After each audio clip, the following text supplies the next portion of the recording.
Success in farming is all about precision and efficiency, ensuring every seed, every drop of water, every nutrient and treatment counts. Terraplex Ag is helping farmers all over Iowa and the Midwest do just that. With precision ag drone technology and support from Terraplex, you'll boost your productivity and make timely and informed decisions, all while reducing your costs and increasing your profit. It's time to revolutionize your farming. Harvest the benefits with Terraplex Ag. Visit TerraplexAg.com. I'm Chris Williams from Cyclone Fanatic, a proud Iowa State graduate from the class of 2007. No one shows up like Iowa State fans.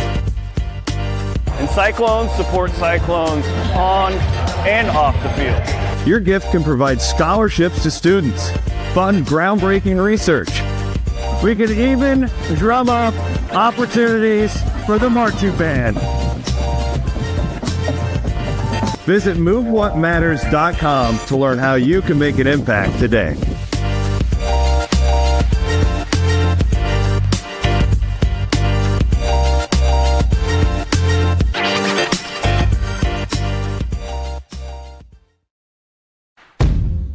Chris Williams, Brent Blum. From the Northwest Bank Studios, it's Williams and Blum, presented by Mechdyne on the Cyclone Fanatic Podcast Network. We've made it. It is game week here on Cyclone Fanatic. It's Williams and Blum on a Sunday in the Northwest Bank Studios, presented by Mechdyne. I can't believe we're here, Brent. I cannot believe it. We finally did it. It was the longest, shortest offseason of all time. It was different for me. Gotta say, for you.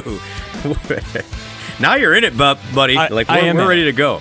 Well, and I've always had, like this time of year, it's always high school football previews. And yes. You're just going out to practice after practice. I was never really in the trenches with the wide receivers coach and the linebackers coach. So that's been a change, and it's been a welcome one at that. And then covering your first road game with Cyclone Fanatic in Dublin. What a way to start it off. There's a chance that it'll never be topped. No, I don't. New Orleans is coming up down the road, but we're not topping Dublin, I don't think, everybody. 27, I think? 28? 28. Yeah. Well, we've made it. Dublin and Jonesboro in the same season. Let's go. Can't imagine there's been too many programs in college football history that have checked those boxes. We got that going for us, everybody. Well, I am Jake Brent, joined by Brent Blum on Williams and Blum. Chris Williams, the other part of the name of this show. He's all over Ireland right now. I've been trying to follow along on his daily videos, but there's so many foreign towns that I've never heard of, so I'm just like, all right, Williams is drinking Guinness, he's having fun. It appears Chris is having a great time, everybody, as one would expect. He's already done a couple ghost hunts. It seems like he's had a few Guinnesses. I'm not worried about Chris Williams anymore. He's doing okay. I'm glad he made it. He is living life, and I'll see him. When do you I don't get know in? when I'll see him. Yeah, when do you get in? So we're recording this on Sunday. I leave tomorrow at about noon. So I'll get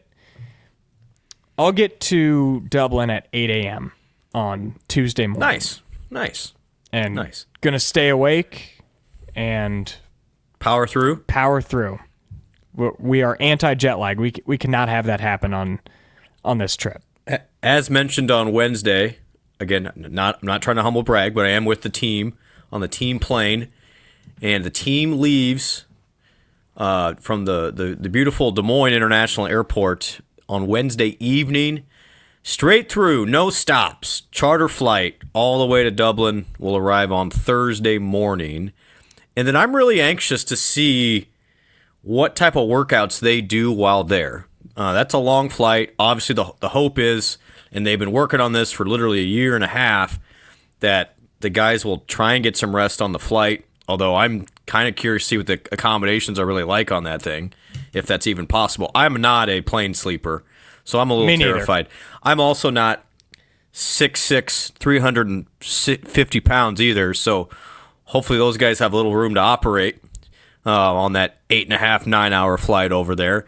And then we'll see. I think they'll probably just do light workouts Thursday, Friday. So essentially, Monday, Tuesday are the last real prep days for Iowa State. Now they'll do some walkthrough things like they always do on a Friday before a game, but like it's on. It's kind of, you have to reevaluate where we are in this process. And obviously, it's done its last scrimmage.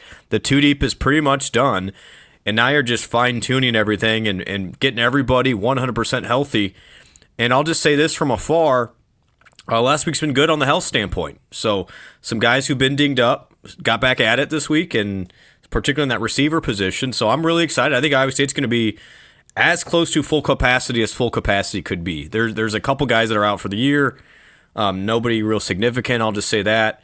That first Matt Campbell injury report will not have a lot on it. That is great to hear, considering how last year started. When yes. Before the first games even played, Daniel Jackson out for the year. Carson Willich out for the year. Will McLaughlin was pretty much out for the year, although he played because they didn't have anybody else. It took a couple plays, but then Caleb Bacon done for the year. So hopefully... Jalen Travis didn't play the first 3 games. 3-4 weeks, yeah.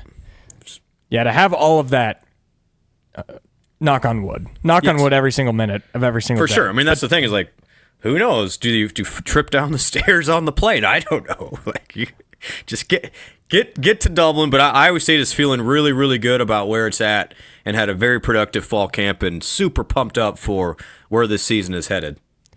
I cannot wait. We'll get into all of it. We're gonna do some superlatives. We've got our offensive, defensive MVP predictions, breakout players. We're gonna talk a little Big 12. First, let's thank Mechdyne for making this possible. Mechdyne enabling discovery in Marshalltown. Chris Clover and his team, big fan of the Cyclones, and they're also a really, really good place to work. So if you're looking for a job change, if you're looking for even just not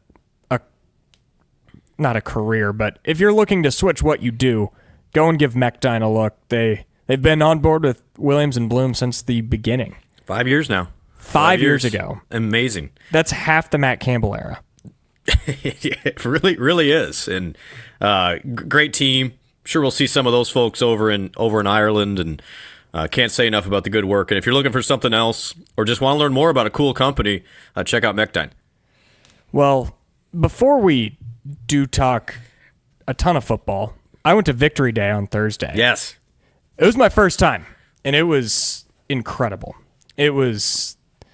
I knew what it was. I'd seen the videos. I've always wanted to go, but it's always been on a Friday night, and I've been covering week 1 of high school football.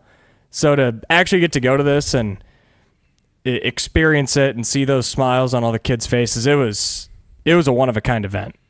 Yeah, it's the coolest thing Iowa State does every year that not a lot of people know about, and they don't do it for exposure just for exposure's sake. You know, like there's some things that just do it for the PR. Matt did this at Toledo when Toledo wasn't getting any recognition. He brought it over here his first year. I've luckily been a part of this for 3 or 4 years where I was the PA announcer. So, they do this all. The band is there, the cheer squad's there, the PA announcer's there, and they'll call the touchdown. They'll play the music. I mean, it is a phenomenal atmosphere, and it just puts a smile on your face. And what they do, guys, is they assign a player to every single Victory Day player that's there. And so these guys are with them for 3 or 4 hours. They go behind the scenes in the locker room. They play catch on the field. They have little drills. And then every single one of them gets to score a touchdown.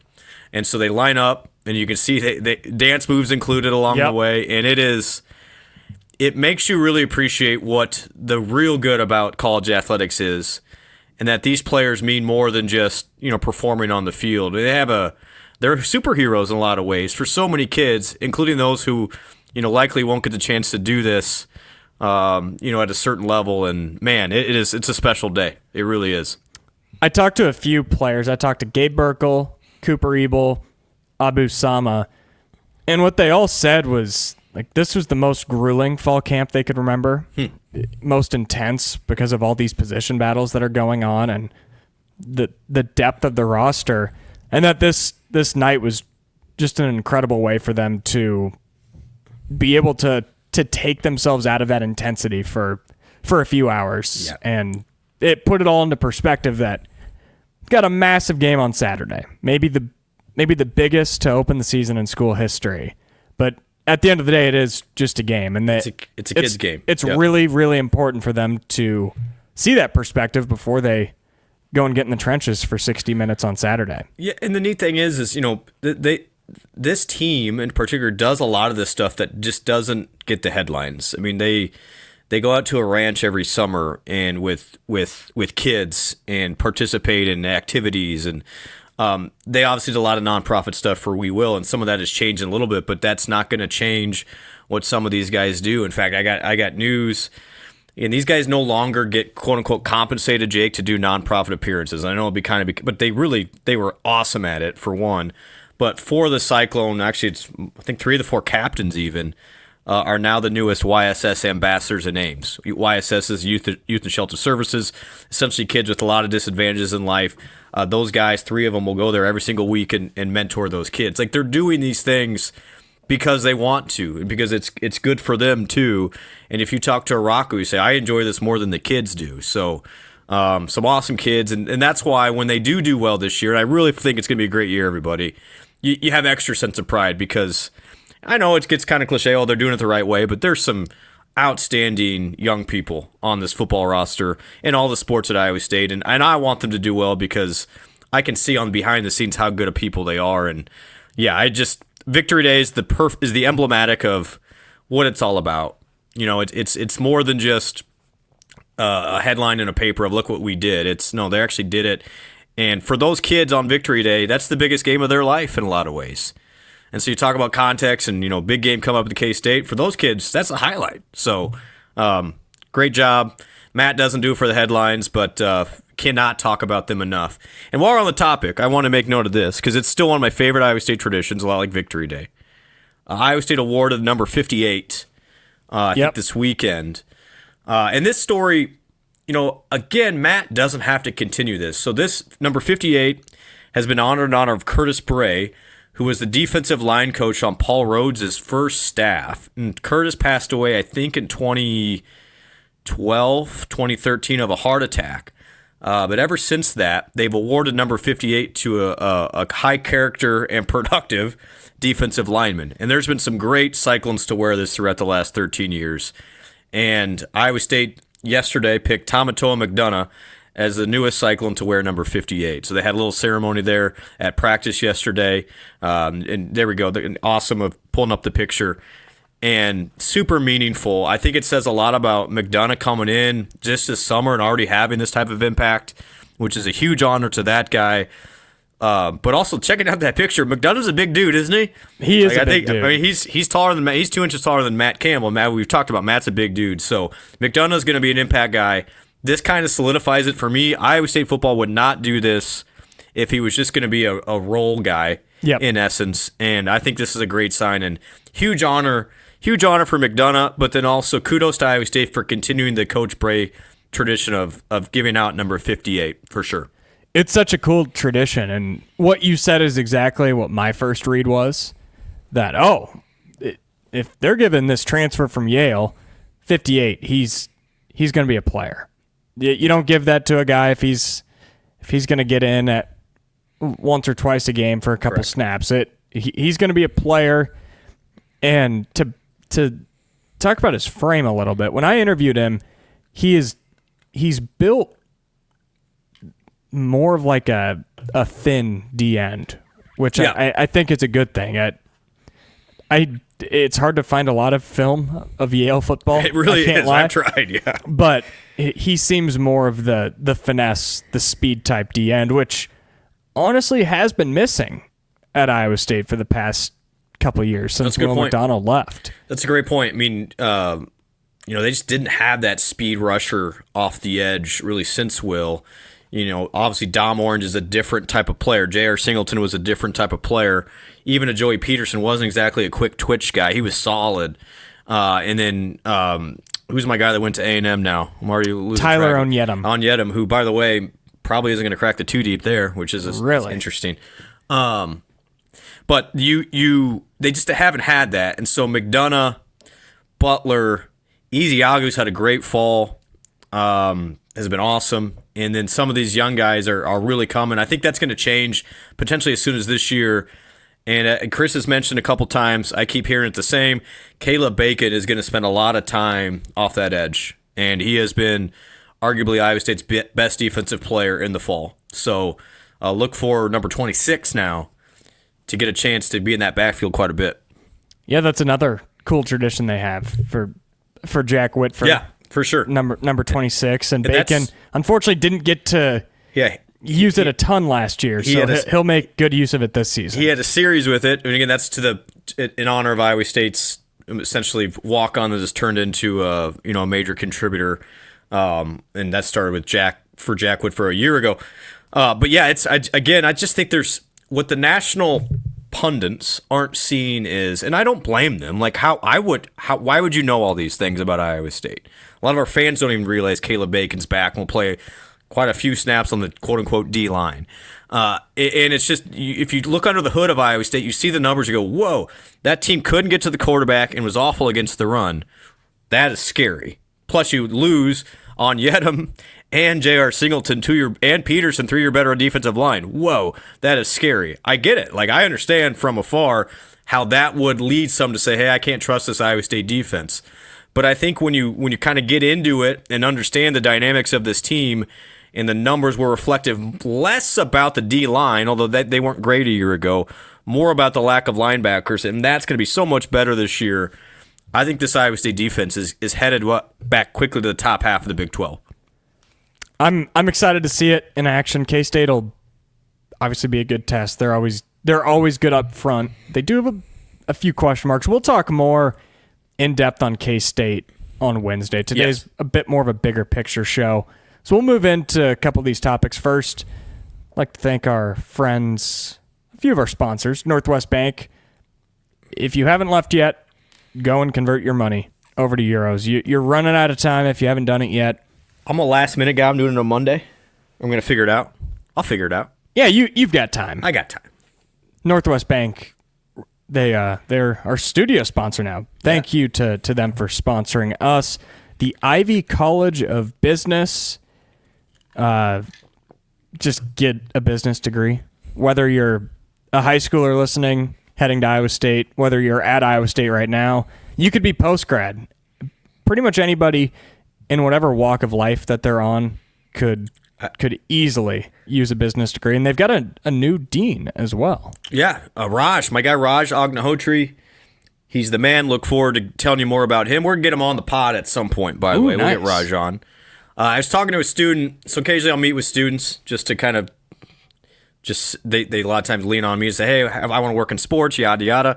And what I tell them all, no matter what program you're in, understand business, create value, add revenue, and you'll never not have a job. Get a business degree. Yeah. It truly, whatever walk of life you're in, it is valuable. Add value. Always add value. Kind of in the similar realm, school's starting, and that means it's a good time for you to support the Iowa State University Foundation. MoveWhatMatters.com. The best way to support students that are moving into Iowa State next week or are already there or returning is to go support what they're involved in, or what you were involved in when you were in school. If you're in the marching band, go support the students that are now in the marching band. If you're in Greek life, all of that stuff, you can donate at MoveWhatMatters.com and make the current Cyclones experience as best as possible. Similar to the Curtis Bray situation, again, I'm not going to mix the two, but some of the coolest things I worked on when I was with the foundation was families who are honoring their relatives by creating a scholarship in honor of their relative to a program that their relative went through. And it was so powerful because what can happen now, and a lot of people don't even realize this, is once you endow a scholarship, and it's really, you can even do an expendable scholarship, they call it, Jake, for $2,500 a year, which again, I know is a lot. But if you start thinking about the context of how much Iowa State's meant to people, but what you can do when you have a named scholarship is then you can meet that student every year. And it continues that legacy of, look at how my family member continues to impact this student, and then you keep in touch with that student, you see where they go. and it just creates a legacy through Iowa State, a place we're all so passionate about. So, again, I know sometimes the foundation calls are like, oh my gosh, they're just asking me for stuff. At the end of the day, they're trying to help out the next generation. That's really as simple as it is. And I think, looking through some of the programs at Iowa State that can directly help students that we were all in the same spot at one point is very, very impactful stuff. No, it's awesome. MoveWhatMatters.com. Everything that Bloom just said. Yeah. I completely echo and go support the Iowa State University Foundation. Who's the offensive MVP for Iowa State this season? I'm gonna play the chalk. Call it chalk in the gambling world. I gotta go Rocco. Yeah. I mean, Rocco's healthy. Rocco had a monster year last year that nobody really quite is talking about. And I think he's, if not the best quarterback in the Big 12, in the top 2 for sure. So I think Rocco was, God, it's hard to say Rocco was the MVP last year because Jaden and Jalen obviously were really good. Yeah. But in my opinion, Jake, I think Jalen and Jaden got a lot of credit for the work Rocco did. I mean, look at the Iowa game. Look at the UCF game. Look at the Miami game. By the way, that Miami game, who didn't play? Jaden. Jaden didn't play in that game. So Rocco has had an unbelievable camp. Far and away, he's already improved. His decision-making has been awesome. And I look for number 3 to have another huge year, and I think he's the odds-on favorite for offensive MVP. Yeah, and a sophomore slump's a real thing. And not to say that he slumped, because he led Iowa State to an 11-win season. His completion percentage went down a little bit. His production went up. His accuracy and efficiency maybe dropped a little bit. Your junior year is where I look for that to combine maybe the efficiency and the accuracy of his first year and the explosive plays and the big number of touchdowns and the yards. Combine that in a junior year, and I'm with you. I think he is no doubt a top 3 quarterback in this league. I made my list for bigger than 12 last week. I had him second, actually. And there you go. I went Hoover 1, which I think my list threw people off a little. Hoover. I like him. I do like him. I went Hoover, Rocco, and Levitt in my top 3. Okay, yep, those are all 3 strong. The top 5. The Avery Johnson lovers probably didn't like that there, Jake. Well, Duke drafted Avery Johnson second. Oh, there you go. So Johnson went over Levitt and Rocco. But either way you look at it. The snake draft. You snake drafted it. Either way you look at it, the top 5 quarterbacks in this league are as strong as it's been in a long time, and Rocco is right in the mix. Yeah, and like I said, I think the world of a lot of these big, and even this Cincinnati kid's good. The Colorado kid could be really good. We're not really sure yet. But again, I talk about the Miami game. Watched it again the other day. Rocco, 22 of 35, 273 touchdowns. He ran it 4 times for 50 yards. And I remind, again, no Jaden Higgins. Like, they didn't have Jaden. Now Jalen played, thank goodness. Looking back, having him on that. But, it was a lot of Isaiah Alston. It was Carson Brown. It was Eli Green.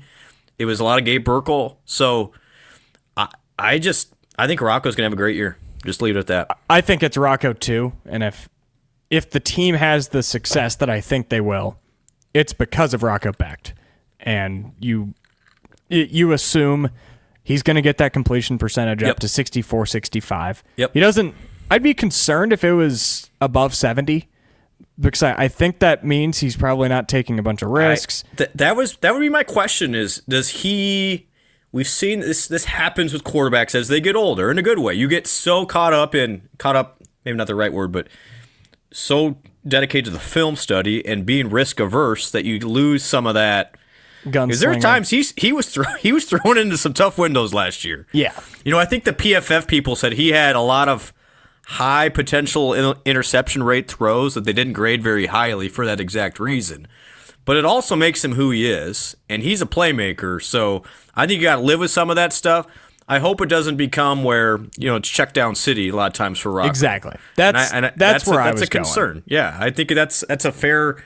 It's a fair point. As quarterbacks get older, you tend to be better decision makers, which can lead to some check down stuff, which isn't the worst thing. It really isn't. But also, does that take away the big playability for Iowa State as well?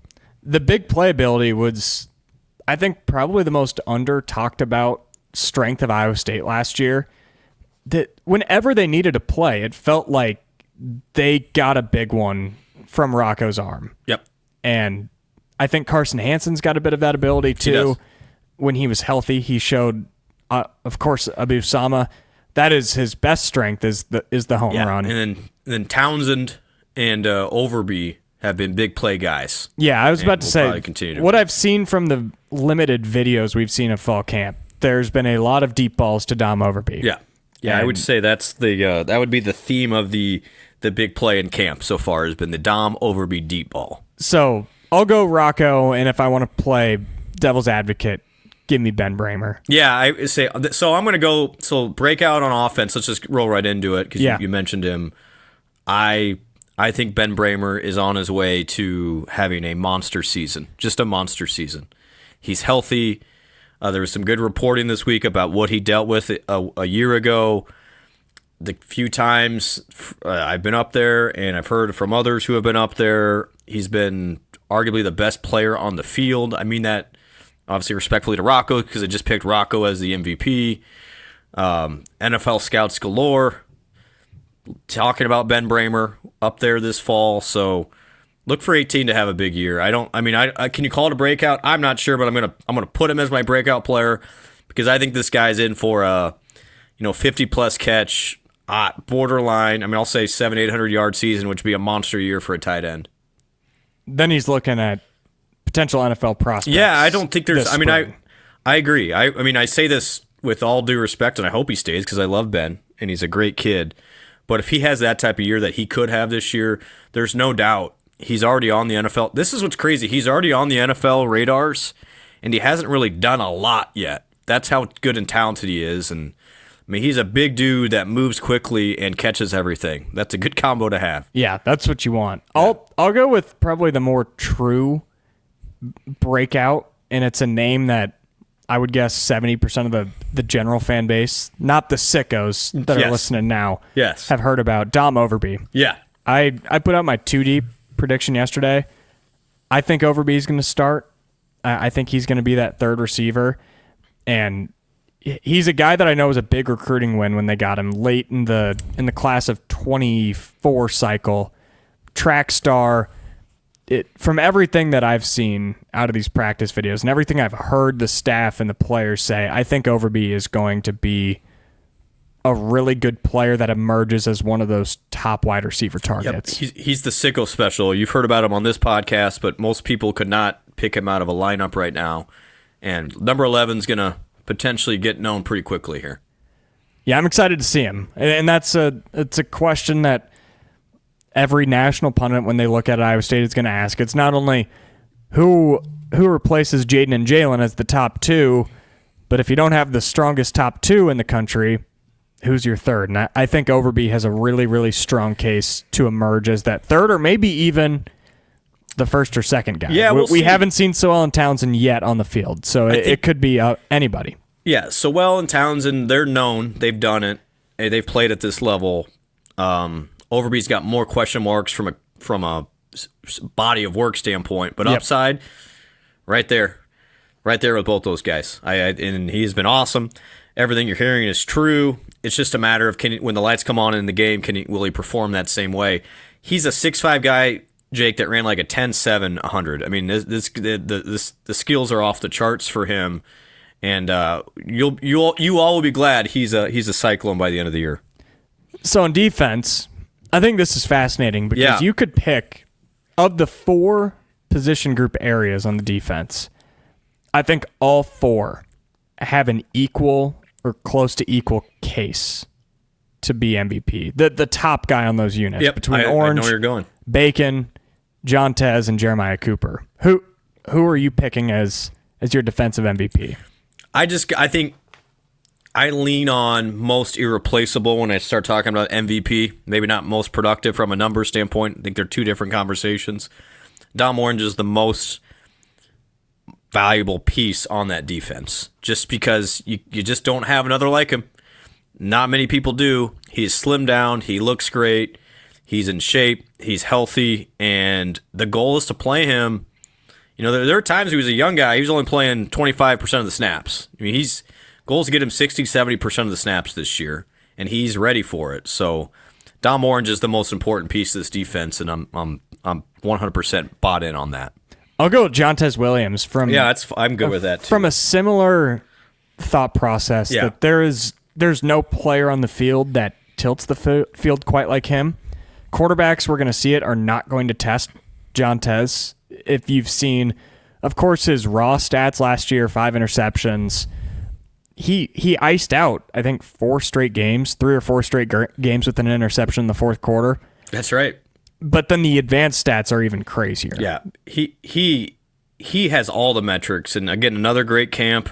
I think the question I'd have with Jontez, I'd say for both corners, is how much of Jontez's attention was because you had Porter and Purchase there to help, right, and Bo as well from a scheme standpoint.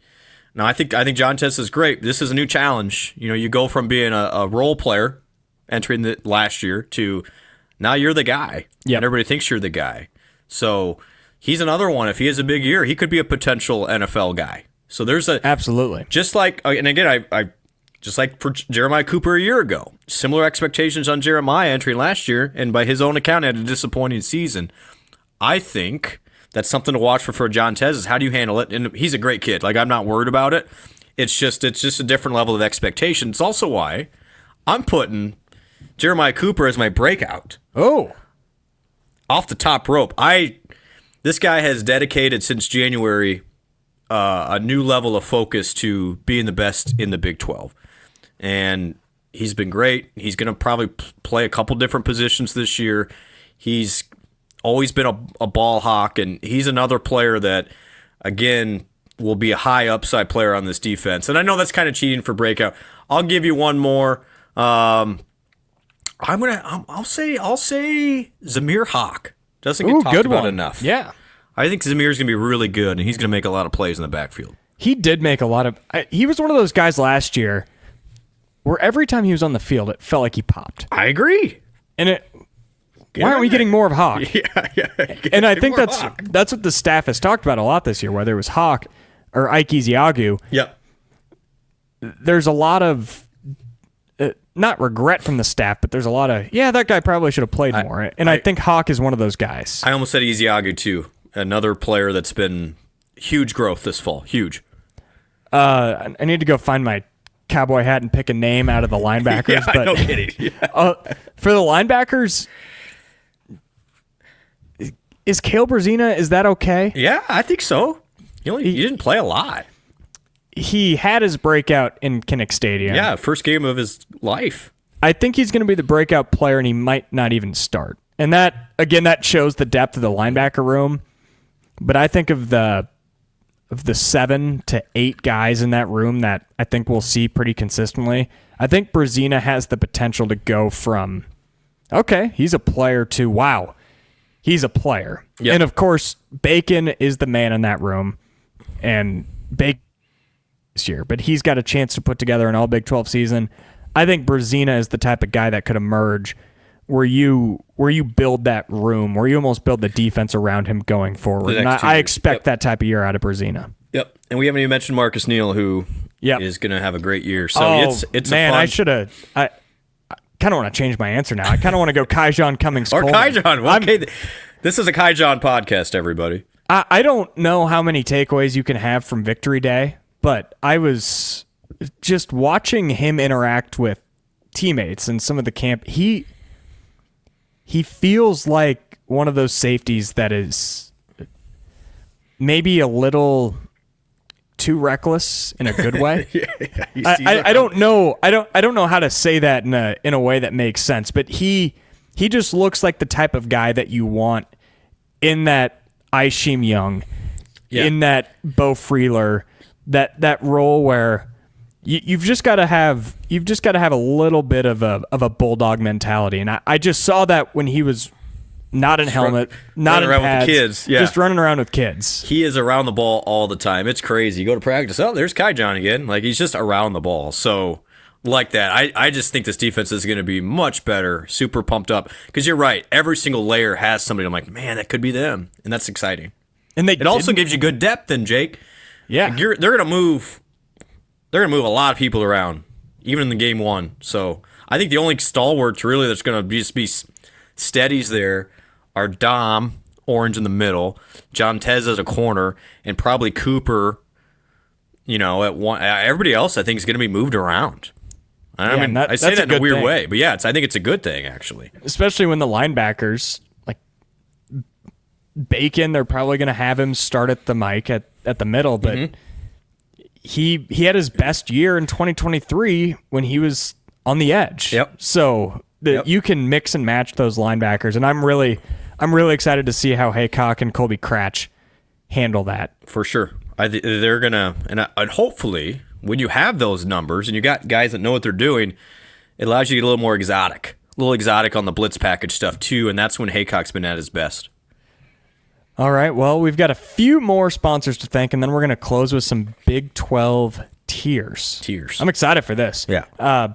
Colin Newell, we didn't talk any offensive linemen today. They're flying a little bit under the radar. Which is we'll good. have to wait and see. Which is good. But we do know that Colin Newell was a dang good offensive lineman when he was at Iowa State, and he is on par, if not better, as a financial rep at Farm Bureau. I don't know what he'd want to be known as.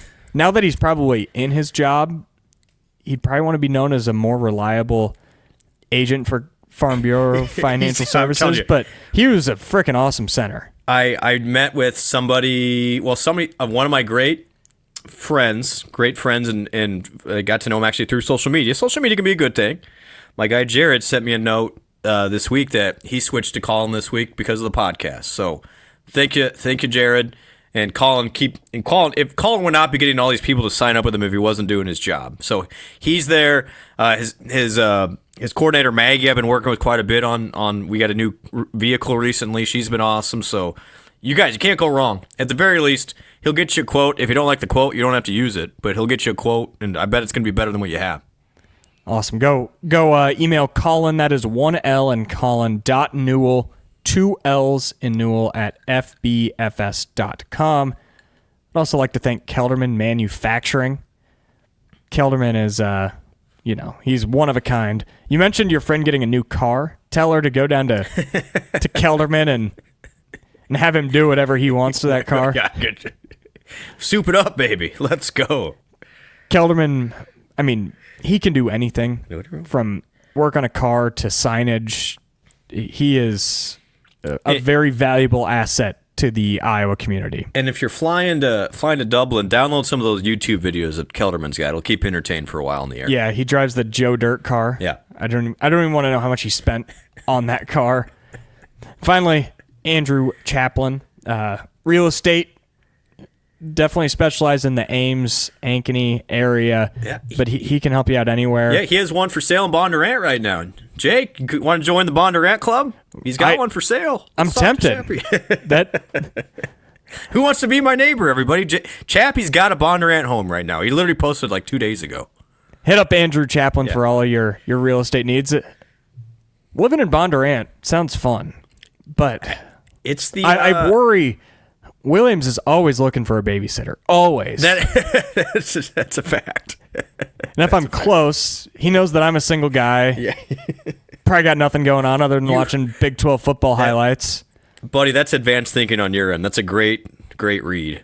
Yeah. Because at least if you're like in a different suburb, you can't make it over there. Yeah, that's smart, pal. Granted, I am very close to Bondurant right now. So maybe one day I'll make the move over and join the Cyclone fanatic tradition. Chappie's got inventory everywhere. Look him up, and he'll definitely take care of you. All right, let's close out with these Big 12 tiers. Do we want to go top to bottom, bottom to top? Yeah, I think it's interesting. I approached this. I was thinking this weekend. How many teams do you think can win the Big 12? And after last year, I almost want to throw 7 of them in there. I really do. Thinking Is that more? Arizona State won it, so if we're basing it off of last year, we should probably go 16. I agreed, and this is where I'm like, but did we just not know enough about Arizona State a year ago? I think we have a better read on those new schools and what they have. Yes. So that's where this started from, is how many teams can win the Big 12, and so I've got my poll up. If you put maybe put up the standings. Could you do that, Aiden, for me, just to give people some context as we start checking some boxes here for some of these schools? I mean, obviously, I think Iowa State's in that tier. I made that pretty clear. I think K-State's in I'm saying the tier 1 as in they can win the conference. I'll call tier 1 championship contenders. Contenders. Okay, I like that. And then we can have flyer. Yeah, because they're a little bit different. So championship contenders, Iowa State, K-State, Texas State. Tech, Arizona State. Utah? I can't put them in there yet. That's fair. You're looking can't. from an odds perspective. From an odds, I know they're in there from an odds perspective. I want to see it before I believe it. I'm putting those 4 as my known commodity championship contenders. Just those 4. That's my tier 1A. So then the next tier, how about we just call that can win it? Can win it. Lug it. Yeah. So Utah, Yep. Baylor, Yep. TCU. Yep. And then I think the last one that is a tweener would be KU. Agreed. I think that's my cutoff. If there was any team outside of that 8 that won the league, I would be shocked. I agree. KU's right on the line for me. I'm like, yeah, I don't know. I would be very surprised if KU won it, so that's maybe why they should be in the next tier. They might be in their own little like hybrid tier there. I agree. That's exactly Jake. That's exactly my. So is tier exactly 3 my vibe. Tier 3 Kansas. Tier 3 Just Kansas by on themselves? its own. On their own. They're on their own. Tier 4, I think you go Colorado. Yep. BYU. Yep. Cincy. Yes. Houston. I think of all 4 of the. I know Houston. I'm a little higher on Houston than most, so they probably don't belong in that tier because they have nothing to show for it yet. They don't yet. I get it. I almost want to put them on their own tier as well. Of like, you guys are better than those bottoms, but you're not mid yet, as my 7-year-old would say. That's fair. The Colorado BYU Cincy tier is like all 3 of those. I would be surprised if they make the championship game, but I wouldn't be like, oh my gosh, the world turned over, because I don't know what to make of Colorado. Colorado's so boomer bust. They honestly, could be. that tier could just be called boomer bust. Yeah, you could see those teams going 2-7 or 7-2. Yes, I like that. And I know BYU that they've had some cards dealt the wrong way, losing Jake Retzloff this close to the season. But before that even happened, I was still kind of low on TCU. Colorado, brand new roster, up and down. Cincinnati, they made some good moves on offense. They brought in a few more dynamic receivers. They brought in the Wisconsin running back. I like Sorsby. Just not a Satterfield guy. I just don't know. They lost.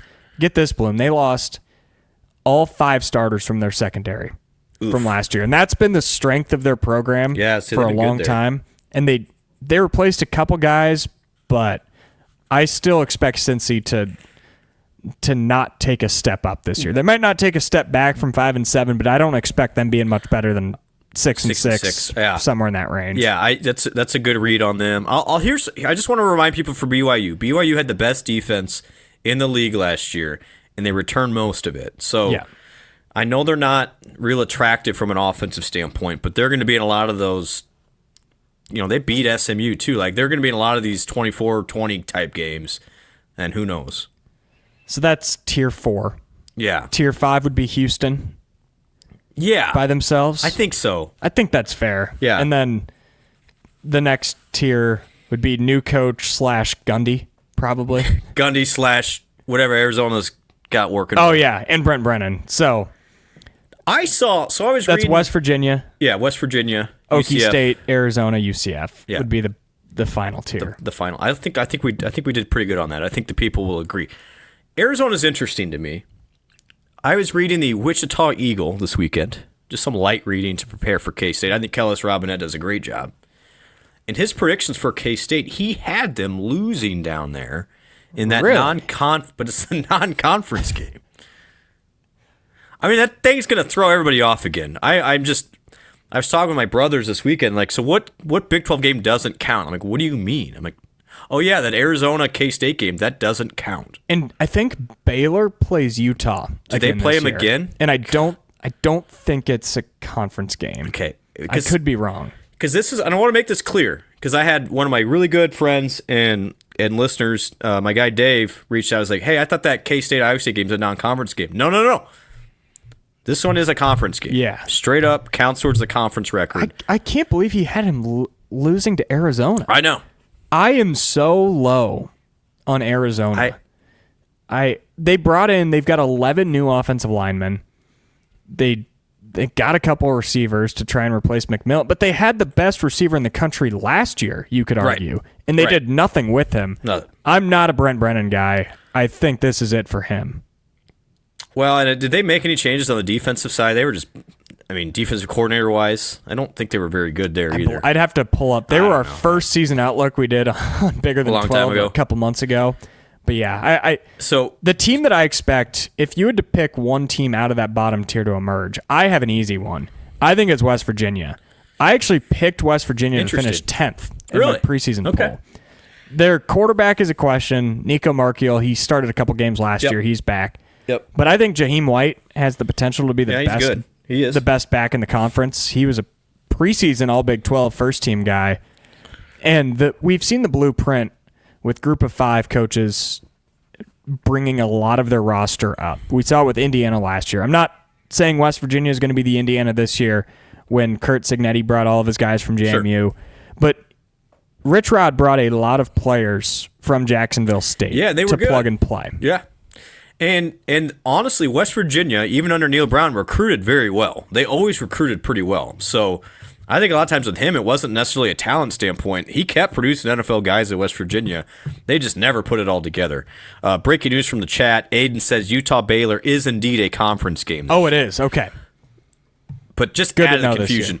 But let the record reflect, this is a conference game for Iowa State. This game, even though it's in Dublin, it is a conference game.